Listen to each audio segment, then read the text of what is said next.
Tahu bener nih kalau saya punya dua. Assalamualaikum warahmatullahi wabarakatuh.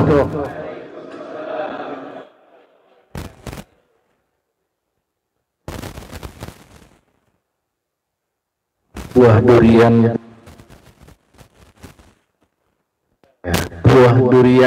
buah alpukat. Makan bersama famili dan kerabat. Yang jawab salam dengan semangat, semoga rezekinya berlipat-lipat. Assalamualaikum warahmatullahi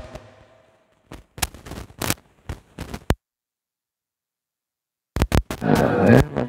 Kalau didoain rezeki itu pasti semangat. Alhamdulillahilladzi khalaqal mauta wal hayata liyabluwakum ayyukum ahsanu amala. Salawatullahi wa salamuhu ala sayyidina Muhammadin al-Mustafa wa ala alihi wa sahbihi wa kafa. Hadirin, ini kebalik dia harusnya. Hadirin yang di dalam, hadirat yang di luar. Hadir out itu kan di luar. Hadir in. Hadirin dan hadirat sekalian yang dirahmati Allah Ta'ala. Jadi sebelum saya sampaikan tentang tausiah, ini kira-kira berapa, saya kasih waktu berapa jam dulu Pak? 2 jam cukup Pak? Saya yang nggak cukup. Maksud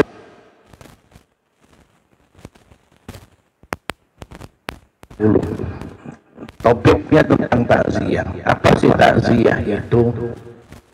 Al-aza, yaitu hiburan. Jadi Rasulullah SAW menganjurkan takziah. Nah, di sini ada perintah, kemudian bagaimana pelaksanaannya kita harus pahami.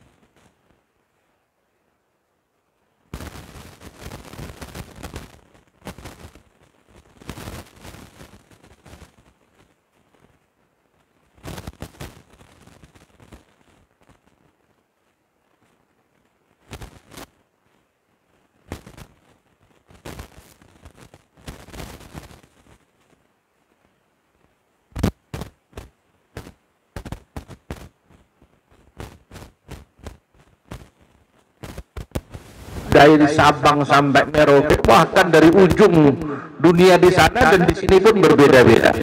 Kalau ini menjadi permasalahan terus, maka umat Islam sendiri akan jelas terpecah-pecah, PR-nya nggak selesai-selesai. Padahal perintahnya takziah itu dalam kata Rasulullah SAW, hiburlah keluarga Ja'far karena dia sedang tertimpa musibah. Menghibur itu macam-macam di sini. Ada yang memberikan support moral, ada yang memberikan support material, bantulah karena dia sedang tertimpa musibah. Perintahnya begitu. Maka terjadilah di Arab berbeda dengan di Indonesia.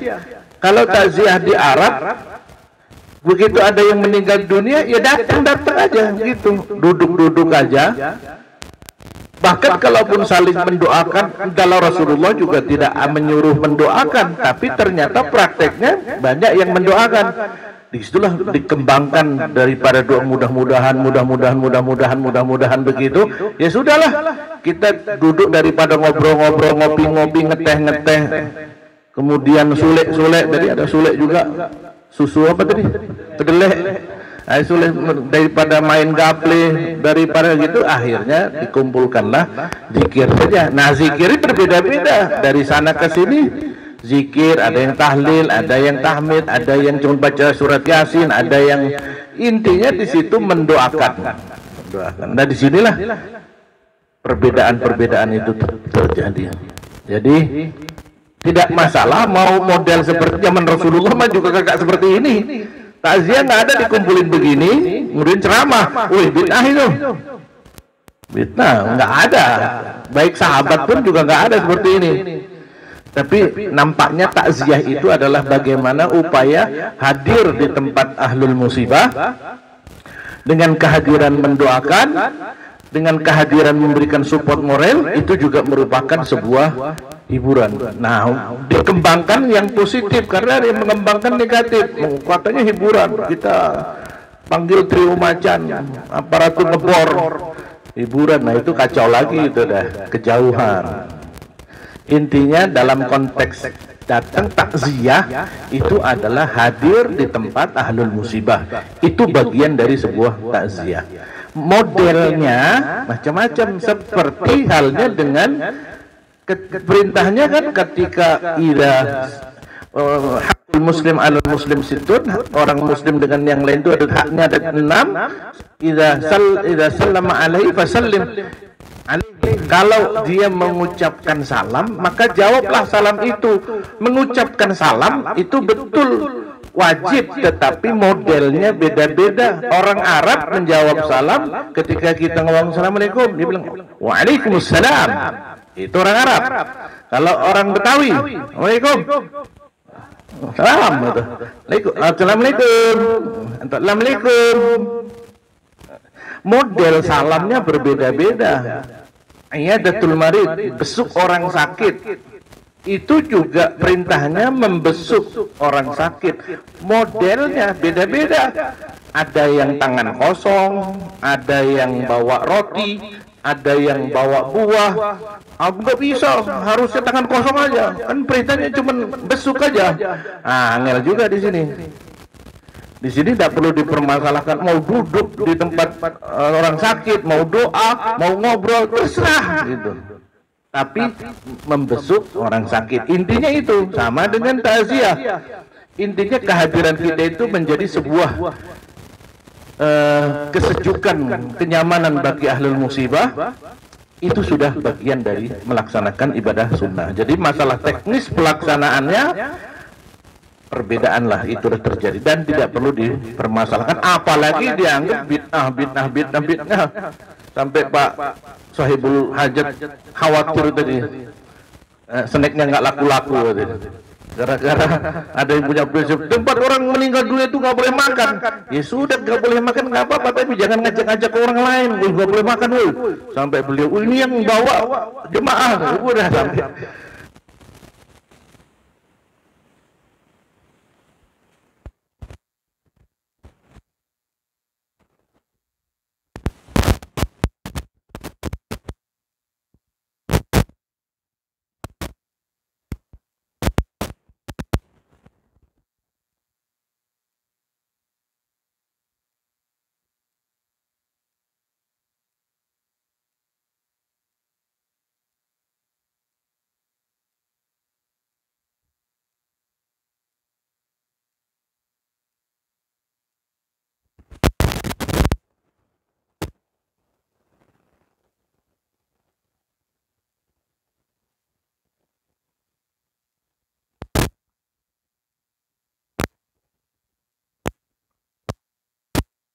Nah, ini nggak masalah juga.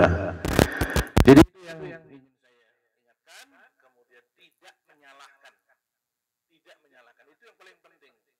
Karena perpecahan itu karena saling menyalahkan. Yang disalahkan pasti nggak bisa, nggak mau disalahkan. Senggol bacok. Baik. Kemudian saya ingin menyampaikan satu hal di sini, bahwa suatu hari Rasulullah SAW ketika mengantarkan jenazah sampai ke kuburan, mirip tadi, cuman ini tadi nggak berangkat karena kuburannya masih berproses terus. Dan Rasulullah juga begitu, karena waktu itu belum ada HP. Kalau tadi kan ada HP. Halo, kontak, aman? Belum, aman. Berangkat, belum aman lagi. Ada HP. Kalau dulu nggak ada HP. Gitu Rasulullah sudah sana disiapkan kuburan, begitu sudah dipersiapkan, belum siap Rasulullah dan rombongan sudah sampai ke makam, tapi proses penggalian kuburan belum selesai. Sehingga ketika menunggu galian itulah Rasulullah bercerita. Ketahuilah di sinilah. Dalam hadis sahih, ketahuilah bahwa manusia itu ketika akan meninggal dunia, itu matanya pertama akan dibuka. Tabir yang menutupi mata itu akan dibuka. Fakashafna anka ghita'aka fabasaruka al-yawma hadid. Dalam Al-Quran Allah menyebutkan bahwa orang yang akan meninggal dunia itu kasyafna anka gitu, aku buka hijab-hijab tabir yang menutupi mata itu dibuka. Matanya menjadi memiliki indera lebih daripada biasanya. Begitu dibuka, fabasarukal yauma hadid. Saat itu, hari itu, matamu akan melihat sesuatu yang tidak dilihat oleh orang lain. Disitulah muncul pemandangan-pemandangan. Maka orang yang akan meninggal dunia itu kan biasanya matanya melihat sesuatu yang orang lain bingung. Itu sudah waktunya sebenarnya. Itu sudah waktunya. Bahwa dia saat itu sudah dibuka hijabnya dan melihat malaikat yang siap untuk menjemputnya. Jadi kalau bapak-bapak ada, ibu-ibu ada yang kepingin melihat malaikat, nggak apa-apa. Tapi itu terakhir, nggak bisa balik lagi. Nah kalau ada ustadz bisa melihat malaikat, oh itu ustadz bisa melihat malaikat, atau melihat jin, punya indera keenam, indigo. Nah, itu punya dua kemungkinan. Kemungkinan pertama dia bohong, karena nggak mungkin ada orang bisa melihat alam gaib, itu mustahil. Allah sudah mengatakan dalam surat Al-A'raf itu, innahu yaraka min haitsu la tarawunahum, bahwa jin dan belis itu melihat kita tapi kita tidak mampu melihat mereka. Udah pasti nggak bisa. Kalau dia bilang melihat, saya betul melihat, berarti bohong. Tapi kalau enggak, saya lihat beneran tuh di situ tuh adalah di atas genting tuh ada yang pakai baju putih, dada-dada. Kalau dia melihat beneran, kalau ada ustadz, kiai atau siapapun yang melihat beneran, berarti yang bersangkutan lupa minum obat. Ayo sini, segera dibawa ambulan, telepon Darul Fatah, kirim ambulan, bawa ke rumah sakit. Bukan Abdul Muluk, turungan nyawa. Ya belum lupa dia minum obat. Ya antara dua itulah. Kembali kepada itu, kemudian nampaklah di situ malaikat-malaikat. Sama seperti orang sudah meninggal dunia itu biasanya sudah tidak mau mampu mengkonsumsi, dikasih air udah nggak masuk, kasih makan nggak masuk, diinfus pun juga sudah tidak mampu lagi. Ya sudah selesai itu. Sudah ada penolakan tubuh, ya sudah diinfus saja udah nggak bisa lagi. Dah barulah matanya akan dibuka oleh Allah Ta'ala. Disitulah proses terjadinya sakaratul maut. Kalau sudah dibuka situ, sudah dia masih hidup di dunia, tapi sudah melihat alam yang tidak dilihat sebelumnya. Terjadilah sebuah proses, ada yang lama, ada yang sebentar. Nah, setelah itu dia melihat ribuan malaikat. Allah Rasulullah mengatakan sudah disiapkan rombongan malaikat yang membawa hanut, yang membawa keranda, membawa kain kafan, kemudian yang di depan adalah malakul maut yang sering disebut dengan Israel. Nanti ada proses serah terima, dan proses itulah yang terjadi dalam ayat Al-Fajr. Kalau jenazah itu orang yang mukmin, maka malaikat akan mengatakan, ya ayyatuhan nafsul mutmainnah irji'i ila rabbiki radiyatan mardiyah. Malaikat itu akan mengucapkan, wahai jiwa yang tenang, kembalilah kau kepada Tuhanmu dengan keridaan Allah Ta'ala, dan surga sudah menantimu. Dicabutlah, diambillah nyawanya. Orang yang meninggal dunia itu kan nggak ada yang berkurang. Organ tubuhnya masih utuh semuanya. Rohnya aja, dan ini roh misteri, nggak usah dibahas. Karena memang Allah mengatakan, sudah jangan dibahas. Kalau dibahas malah jadi Masalah ini. Qulir ruhu min amri rabbi. Kalau Allah sudah mengatakan jangan dibahas, jangan nekat ngebahas, ngaco itu nanti. Qulir ruhu min amri rabbi. Yas'alunaka 'anil ruh. Boleh mereka bertanya tentang ruh, udahlah, jangan dibahas. Akhirnya ruh itulah diambil, diserahkan kepada rombongan malaikat dan diselimuti dengan kafan yang wangi, berangkat. Ini sebelum proses menuju kuburan. Ini berangkat rombongan malaikat menuju ke langit yang pertama. Jadi lalu lintas dan traffic angkasa ini sebenarnya padat dengan lalu lintas malaikat-malaikat dengan tugas yang berbeda-beda. Satu manusia itu diantar oleh ribuan malaikat ke langit yang pertama, kemudian minta dibukakan. Nah, perjalanan menuju langit pertama itu di situ ada makhluk-makhluk yang hanya Allah yang tahu. Kalau jenazah itu orang mukmin, pasti perjalanan menuju langit yang pertama itu aromanya, wanginya bukan main. Sehingga penghuni langit pertama dan penghuni penduduk di bawah langit pertama itu akan mengatakan, siapa ini, jenazah siapa? Malaikat itu akan menjawab, ini jenazahnya si Fulan bin Fulan. Nama yang ketika itu sangat familiar di dunia. Namanya Mukidi bin Mukidi. Wah, pantesan wangi sekali, Masya Allah. Minta dibukakan langit yang pertama. Ya, kemudian malaikat ngetok, Assalamualaikum, siapa ini? Ini adalah jenazahnya orang mukmin. Dibukainlah. Perjalanan menuju langit yang kedua, perjalanan menuju langit yang ketiga, sampai berjumpa dengan Allah Subhanahu wa Ta'ala. Ya Allah, ini hambamu sudah aku bawa ke sini, lapor sudah selesai, kembalikan dia lagi ke dunia. Dan itu prosesnya hanya Allah Subhanahu wa Ta'ala saja yang tahu. Ya. Apa dia mau takziah juga. Nah, cuman nggak berani ke sini aja, ada Ustaz Yasin. Takut ya. Nah, begitu sudah sampai dikembalikan lagi ke dunia, dimasukkan lagi ke alam kubur. Alam kubur itu penampakannya adalah kuburan, tapi alam dimensinya sama seperti ini. Ketika mata kita dibuka oleh Allah, terjadilah sebuah dimensi yang tidak bisa dilihat. Ribuan malaikat itu ada di sekeliling. Maka tidak heran ketika hadis-hadis Rasulullah bahwa di majelis-majelis ilmu itu ada 70 malaikat yang menyaksikan orang yang talabul ilmi, membentangkan sayapnya, kemudian sambil mendoakan orang-orang yang mencari ilmu. 70 malaikat, sementara satu malaikat itu besarnya, Masya Allah, tapi dimensinya yang berbeda. Demikian pula begitu sampai ke alam kubur, ruh dikembalikan lagi ke alam kubur, menunggu.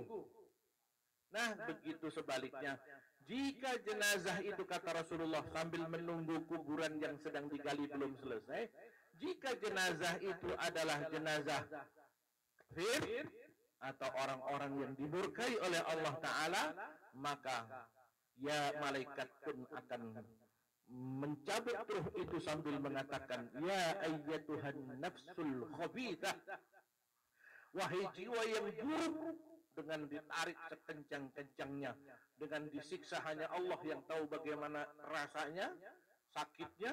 Kemudian setelah itu diserahkan kepada malaikat, rombongan malaikat yang akan membawa dia ke langit dengan aroma yang sangat busuk sekali. Sehingga perjalanan menuju langit yang pertama itu, orang-orang makhluk yang ada di langit itu mengatakan busuknya luar biasa. Siapa dia? Disebutkan Fulan bin Fulan. Minta dibukakan langit yang pertama, malaikat penghuni langit yang pertama tidak membukakan pintunya. Dilarang oleh Allah karena jenazah ini tidak diterima oleh Allah Ta'ala. Kembalikan dia ke kuburan langsung dan tidak bisa menghadap Allah Subhanahu wa Ta'ala.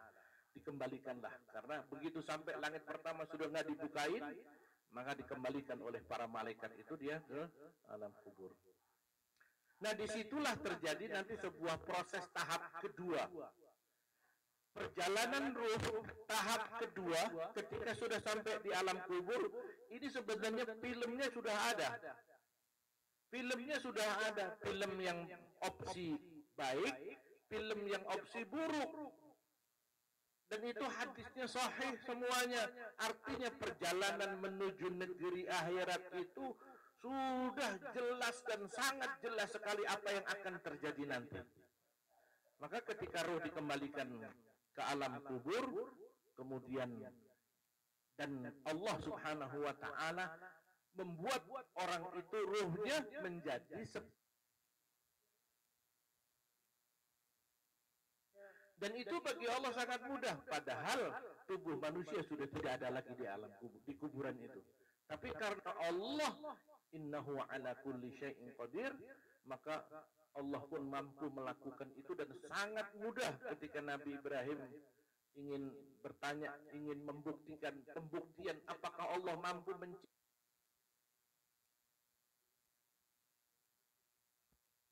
Waktu itu Allah agak marah sebenarnya. Wa idh qala Ibrahim Rabbi arini kaifa tuhyil mauta. Ya Allah, bagaimana kau bisa menghidupkan lagi makhluk yang udah mati? Udah ambil aja burung, potong-potong aja sana. Kau nggak beriman? Beriman ya Allah, tapi dipermantap lagi. Allah mengizinkan, suruh motong-motong burung, akhirnya dipanggil, datang. Artinya manusia yang sudah hilang jasadnya, apakah di laut, apakah dibakar, apakah hancur oleh bumi, ditelan tanah, akan muncul lagi daging dan kulit di alam yang berbeda. Kemudian saatnya dibangunkan oleh malaikat yang berikutnya, yaitu Munkar dan Nakir. Dan saat itulah kata Rasulullah, kita dibangunkan oleh makhluk yang dua. Jadi kalau bapak-bapak, ibu-ibu bangun ada dua makhluk, hati-hati. Karena tidak tahu orang tersebut seperti belum pernah terjadi apa-apa, seolah-olah seperti bangun dari tidur. Seolah-olah bangun dari tidur. Nah, kalau misalkan bangun tidur masih kelihatan jam dinding, lemari, masih aman.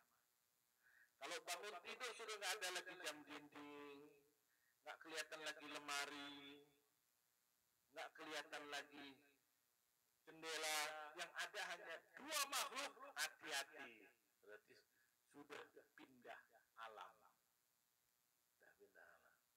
Jadi, Ustaz, mungkin nggak Ustaz tiba-tiba kita mati? Mungkin nggak kira-kira ini tiba-tiba kita mati? Mungkin banget. Kadang-kadang lagi dengerin ceramah aja mati ada. Tapi kalau yang lagi ceramah jarang mati. Jarang.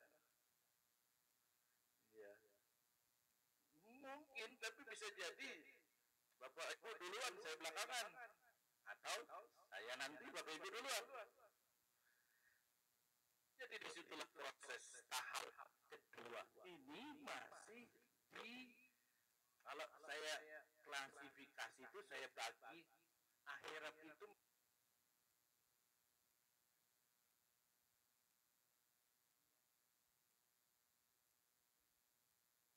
akhirat pertama itu adalah bandara negeri akhirat. Akhirat pertama itu bandara negeri akhirat, yaitu di mana seseorang ketika berproses setelah dicabut nyawanya, atau ketika sakaratul maut, atau ketika sudah dibuka hijab penglihatannya, dia sudah masuki ruang akhirat sebenarnya. Dan tidak ada yang bisa kembali lagi.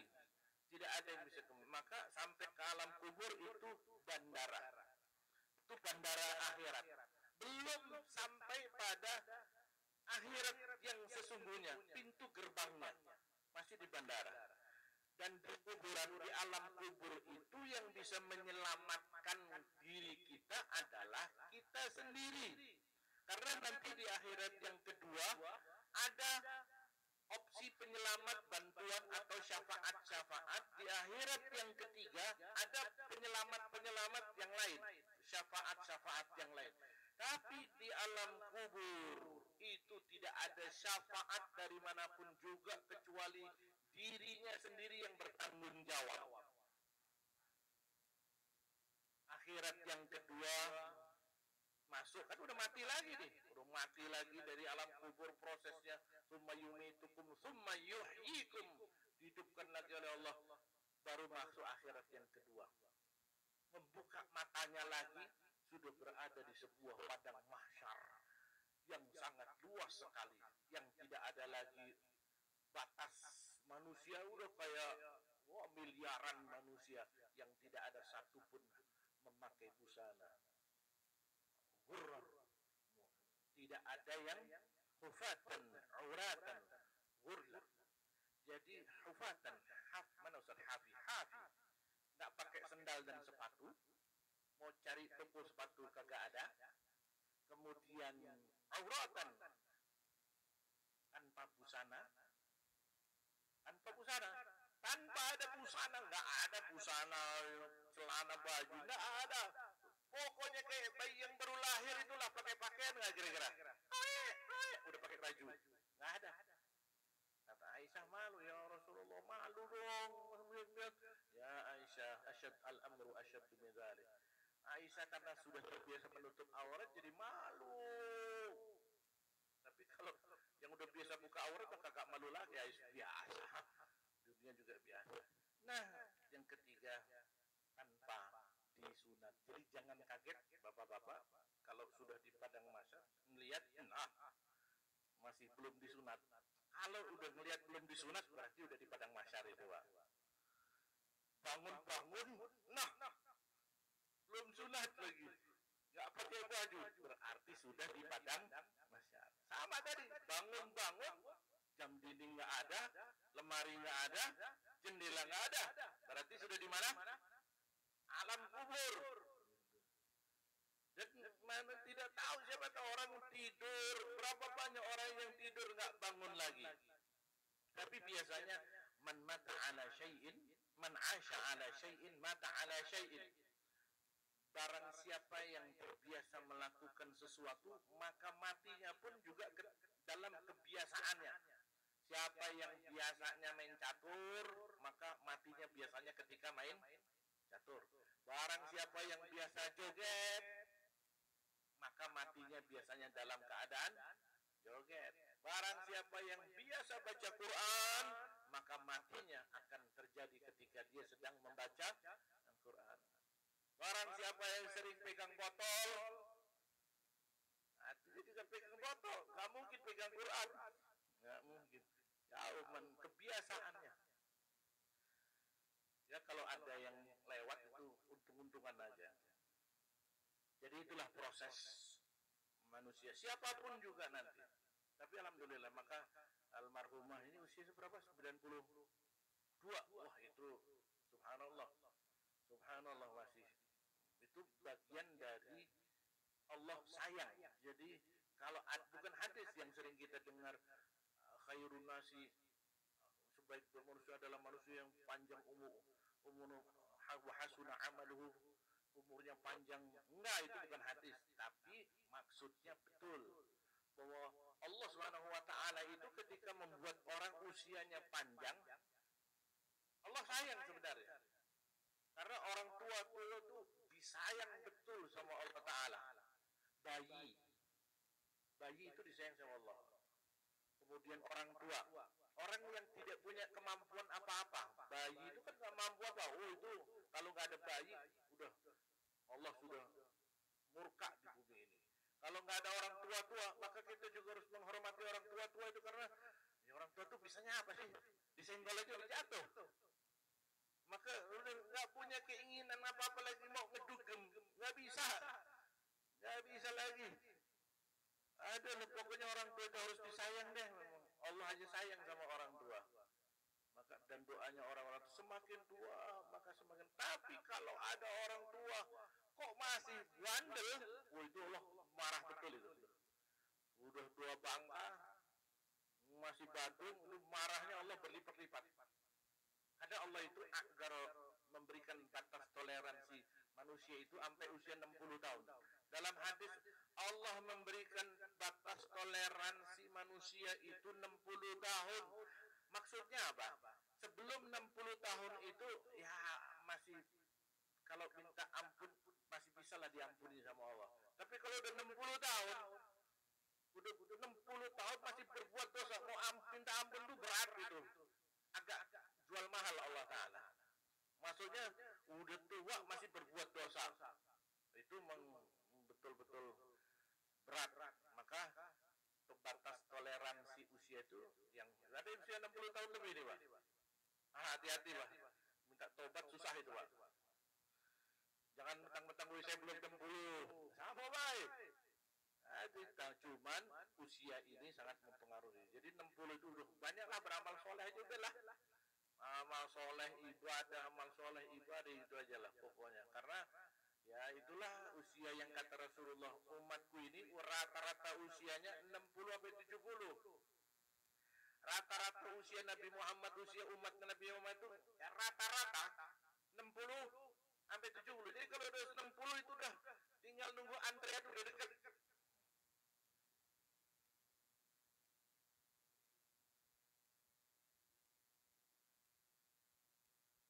Bonusnya udah, itu kalau keinget lagi malaikat, nah itu masih ada belum lewat udah.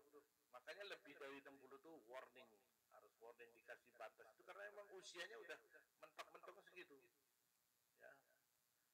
Jadi hadirin sekalian rahimakumullah, itulah video yang sudah digambarkan dan sebenarnya Rasulullah dalam Islam itu memberikan video sangat rigid sekali mulai di akhirat yang pertama, akhirat yang kedua.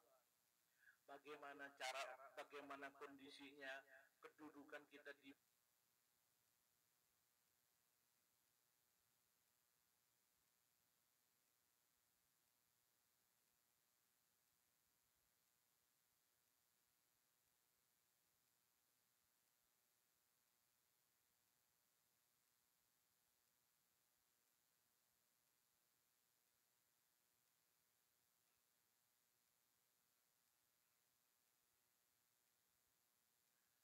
ya kita nggak ada lagi bantuan minta ampun bantu. Kalau orang-orang kafir begitu melihat malaikat kayak gitu sudah bilang waqalal kafiru ya laitani kun.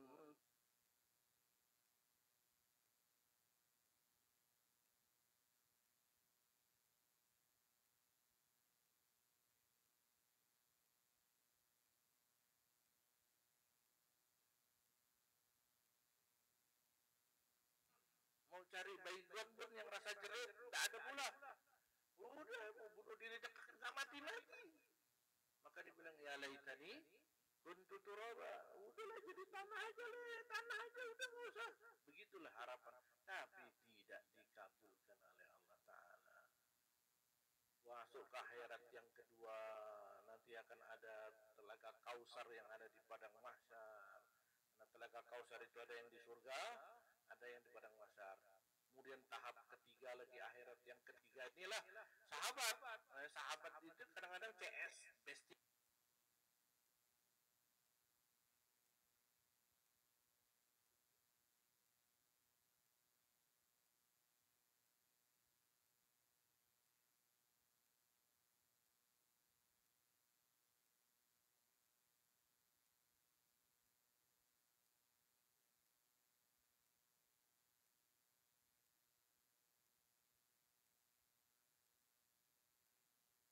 Ngapok di sana sini kan siapa tahu nanti kalau ke sana ingat-ingat saya Pak Dodi. Tapi kalau orang habis dibantu nggak bisa bantu. Kalau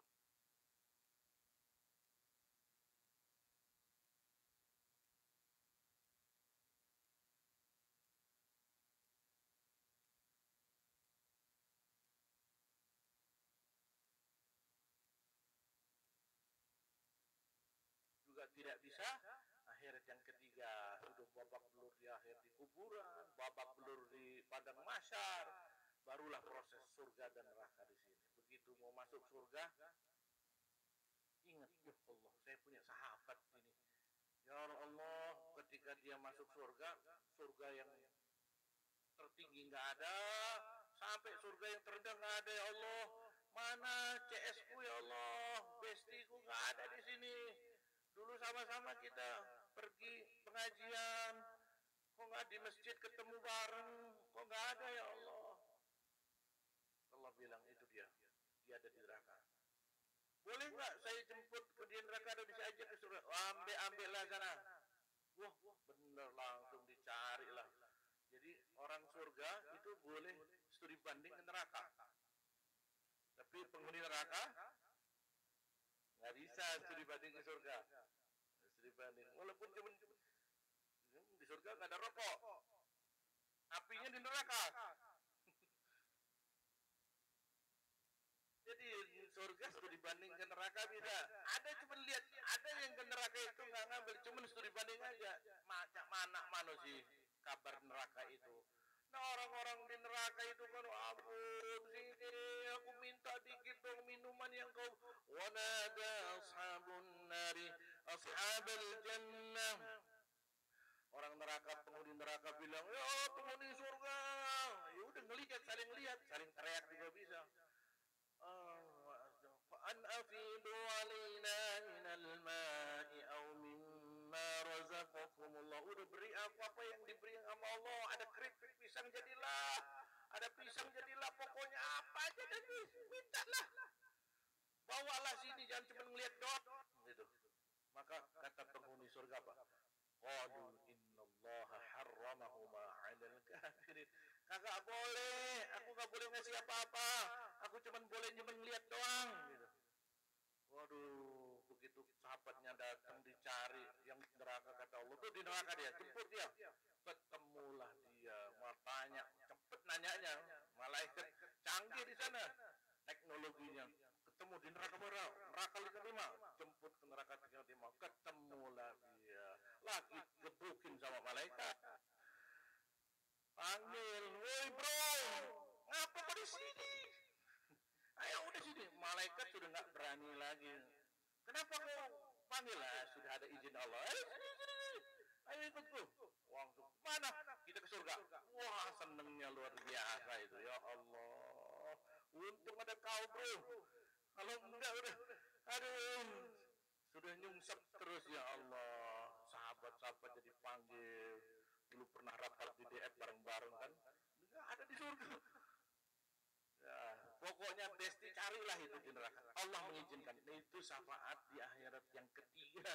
Tapi di ujung-ujung itu, maka carilah sahabat itu yang baik-baik. Jangan cari sahabat yang udah jelas-jelas neraka dijadiin sahabat. Ketemulah di neraka. Mau main gaple di neraka. Ya bisa salah. Tapi jangan salah, di neraka juga ada ustaz. Hadis yang sahih. Fatan daliku kata Abu Bakar ini, kata Nabi. Ada ustaz, ada kiai, ada habib juga. Ya, enggak saya sebutkan habibnya juga. Karena saya bukan prerogatif, tapi ada habib, kiai, ustaz, ajengan, itu ada yang di neraka. Apa ustaz itu di surga semua? Nah ada. Tapi yang di neraka enggak banyak. Banyak kan di surga insya Allah. Cuman ketika di neraka ketemu sama jemaahnya. Dialog itu juga diabadikan oleh hadis Rasulullah. Filmnya ada. Begitu ketemu di neraka, jemaahnya nanya, "Tatlo kok di neraka juga?" Mendingan kalau ustadz kan nggak pantas di neraka. Kalau kita mah biasa. Jadi, dialognya itu seru. Kok bisa di neraka? Kok bisa? Kan aneh. Ustadz kiai kok di neraka, baru dibuka, disama-sama neraka mah buka-bukaan. Iya, emang aku di neraka ini gara-gara aku di jarkoni. Apa jarkoni? Ngujar iso ngelakoni. Cuman saya calo itu, kata bebi, ketaku. Masuk semua ke bis, dia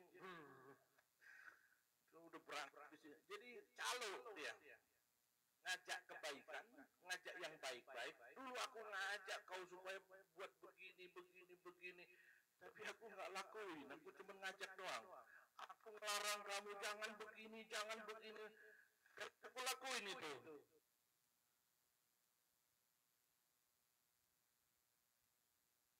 Ya benar ya. Gitulah. Ya Allah, jadi janganlah kasih nama jargonnya. Nggak enak itu nanti. Jadi ketemu windingan, ketemu di surga. Ketemu di surga, alhamdulillah. Ketemu di neraka, kan malu. Tapi hati-hati.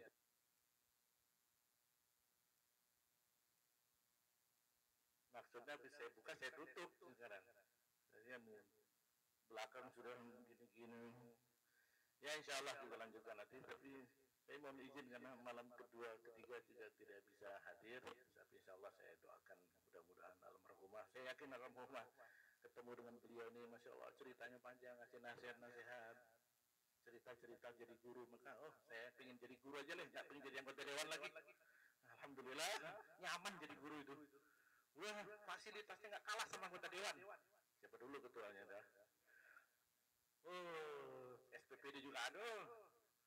Alhamdulillah, ala kulli hal. Saya maaf kalau ada kesalahan. Saya tutup doa bersama-sama ila ruh almarhumah